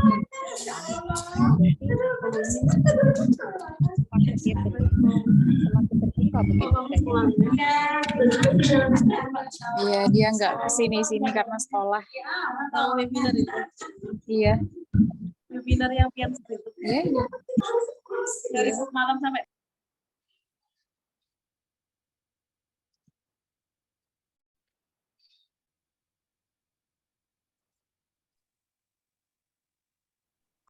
Bagaimana Ustazah tadi, apakah sudah jelas atau tadi saya sempat merasa ada yang hilang pertanyaannya? Sebagiannya apakah tadi masuk ini ya, ada hadis tentang keutamaan bulan Ramadan itu pintu-pintu, ya betul ada hadis tentang Ramadan bahwasanya pintu surga ya. Jadi dari malam satu Ramadan Allah Subhanahu wa taala membukakan semua pintu surga. Wabul jannah tuftah, wa abwabun nar tughlaq. Semua pintu neraka ditutup dan semua pintu surga dibuka. Ya, itu apakah di luar Ramadan tidak seperti itu? Ya, kemudian lalu syaitan-syaitan itu dikurung. Ya, benar gitu tadi Bu ya pertanyaannya. Betul saya. Nah, jadi kenapa Allah Subhanahu wa taala membukakan semua pintu surga di bulan Ramadan? Nah, karena itu adalah petunjuk ya untuk kita, ya artinya Allah Subhanahu wa taala ingin banyak memberikan pemberian-pemberiannya kepada para sekalian hambanya ya, ingin memberikan. Siapa yang rajin sedekah, maka kan pintu sedekah ada, pintu surga untuk ahli sedekah ada. Siapa yang puasanya itu imanan wahtisaban, pintu rayyan untuk ahli puasa itu tersedia gitu ya. Nah, artinya Allah menawarkan banyak sel gitu ya. Kalau istilah dalam perdagangan kan tijarah ada namanya sel, diskon ya, atau ayo buru-buru nih gitu ya. Ampunannya Allah bulannya Ramadan ini sangat murah, rahmatnya Allah sangat murah, pembebasan dari neraka banyak gitu ya. Nah, jadi itu yang dimaksudkan pintu-pintu surga terbuka. Makanya kita sebagai hambanya, ya mudah insya Allah di bulan ini mendapatkan taufik dan hidayah supaya kita bisa betul-betul memanfaatkan Ramadan kita ini dengan baik. Ya, kita tidak hanya puasa secara fisik, tidak hanya puasa secara jasadiah, tapi kita bisa puasa secara rohaniah, menjaga jawarih anggota badan kita dari segala maksiat ya. Karena tadi sebagaimana hadis dibilang pintu-pintu surga semuanya dibuka dan tidak ada satu pintu pun yang ditutup ketika Ramadan, dan pintu neraka semuanya ditutup, tidak ada yang dibuka satupun ketika Ramadan. Artinya adalah peluang untuk kita mengerjakan kebaikan itu sangat banyak, peluang dan pahalanya berlipat-lipat ganda tentunya. Itu tinggal kitanya ya, dan juga kita mengharapkan pertolongan taufik dan hidayah dari Allah Subhanahu wa taala ini ya. Lalu ada yang lain ya Ibu tadi ya yang saya nggak dengar jelas. Enggak, itu aja Ustazah. Tadi maksud saya kalau berarti kalimat semua pintu langit itu berarti ketika di luar bulan Ramadan tidak semua pintu langit terbuka, begitu Ustazah. Afwan kalau saya salah memahami. Nah, maksudnya di luar Ramadan juga didoakan Allah, tapi lebih khusus gitu ya. Semuanya bukan sama Allah. Oh, begitu. Oh, di bulan Ramadan. Oke, insya Allah tidak akan kita dari pemberiannya di bulan ini.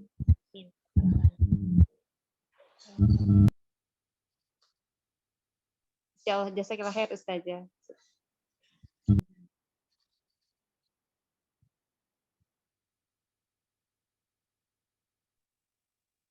Baik.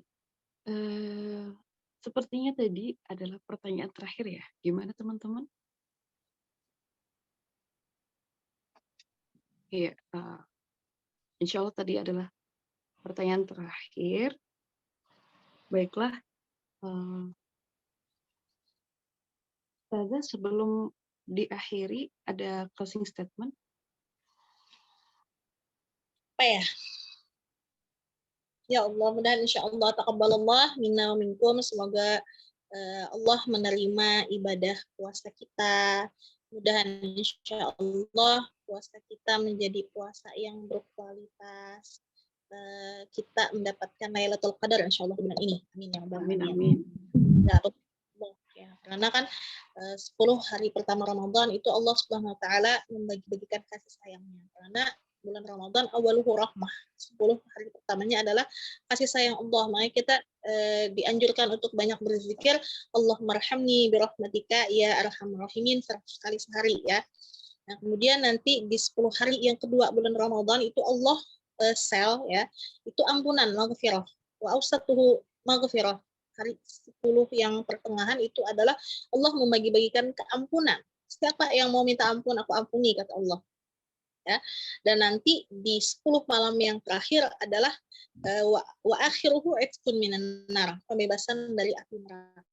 Jadi untuk 10 pertengahan itu kita dianjurkan banyak berzikir Allahumma ghafir li dzunubi ya rabbal alamin.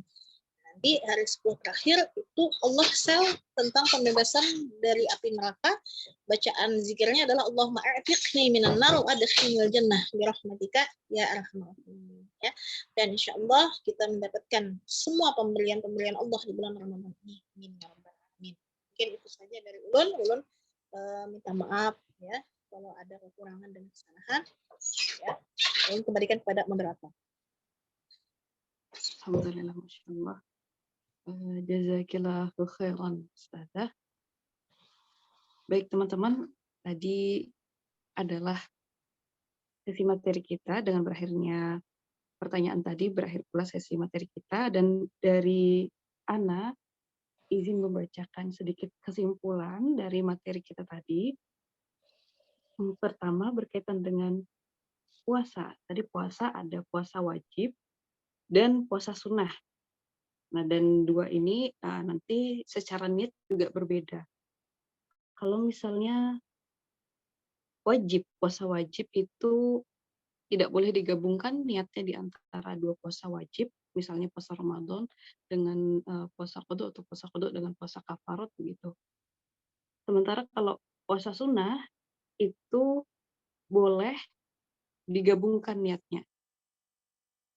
Kemudian untuk rukun puasa itu tadi ada dua. Pertama niat, kalau di bulan Ramadan itu wajib di malam hari.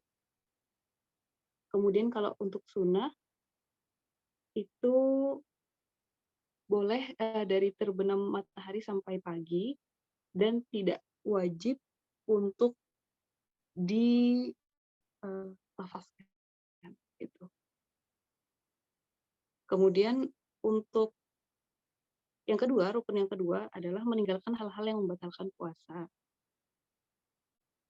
Semisal kalau orangnya lupa, kemudian atau orang dalam keadaan terpencil atau orang dalam keadaan baru masuk Islam, itu syaratnya adalah orang dalam keadaan berakal. Kemudian syarat sahnya adalah Islam, kemudian berakal, suci dari haid dan nifas, lalu dilakukan pada hari yang memang diperbolehkan untuk berpuasa. Untuk sunnah itu tadi ada cukup banyak ya.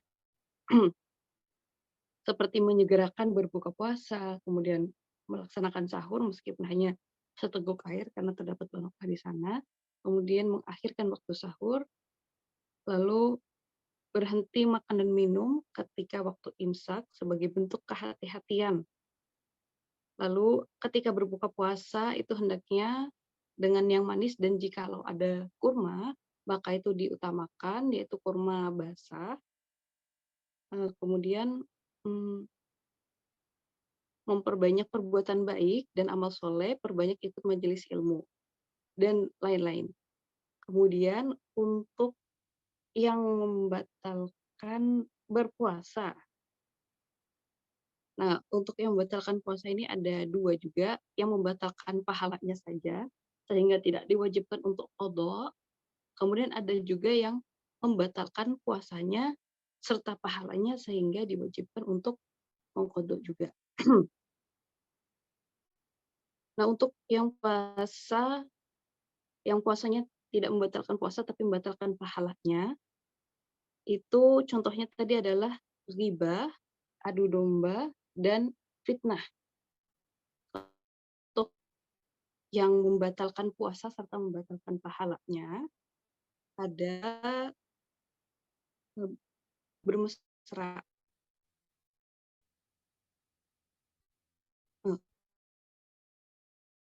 adalah keadaan murtad, kemudian haid, nifas atau melahirkan, dalam keadaan gila dan mabuk, kemudian berjima, dan lain. Nah, apakah kalau misalnya memasang softland atau obat tetes itu akan membatalkan puasa? Jawabannya tidak, karena tidak termasuk dalam al-jauf ya, tidak masuk melalui roga. Untuk selanjutnya ada makruh berpuasa. Makruhnya di sini adalah berbekam, kemudian berciuman antara suami dan istri, membangkitkan syahwat, kemudian mencicipi atau mengunyah makanan meskipun tidak sampai ke kerongkongan, lalu berkata yang kasar. Demikian kesimpulan dari materi hari ini. Saya cukupkan. Wassalamualaikum warahmatullahi wabarakatuh. Saya kembalikan ke MC. Waalaikumsalam warahmatullahi wabarakatuh. Jazakallahu khair. Nah, teman-teman semuanya. Insya Allah sudah selesai materi kita di sesi kedua hari ini. Semoga bermanfaat dan catatan-catatannya nanti boleh banget dituliskan ya untuk nanti teman-teman mendapatkan giveaway juga. Syaratnya teman-teman menuliskan insight terkait materi dan template-nya akan dibagikan ya di grup dan post di IG story. Dan teman-teman jangan lupa untuk tag @syukurjourney.id. Nanti informasinya akan disampaikan kembali di grup teman-teman ya. Dan jangan lupa untuk agenda kita selanjutnya di minggu depan di sesi ketiga. Jadi jangan sampai ketinggalan set alarmnya supaya nanti kita bisa kembali bersama-sama berkumpul untuk menuntut ilmu tentu saja. Sebelum kita akhiri, mari kita beristighfar bersama-sama. Astagfirullahaladzim, membaca hamdalah, alhamdulillahirabbil alamin, dan doa kafaratul majelis. Subhanakallahumma wa bihamdika, asyhadu an la ilaha illa anta, astaghfiruka wa atubu ilaik. Terima kasih banyak teman-teman semuanya, jazakallahu khair, Ustazah, dan teman-teman semua yang telah hadir. Semoga berkah hari ini dan kita mendapatkan ampunan serta hidayah di bulan Ramadan ini. Wabillahi taufiq wal hidayah. Wassalamualaikum warahmatullahi wabarakatuh. Waalaikumsalam. Terima kasih Ustazah. Waalaikumsalam.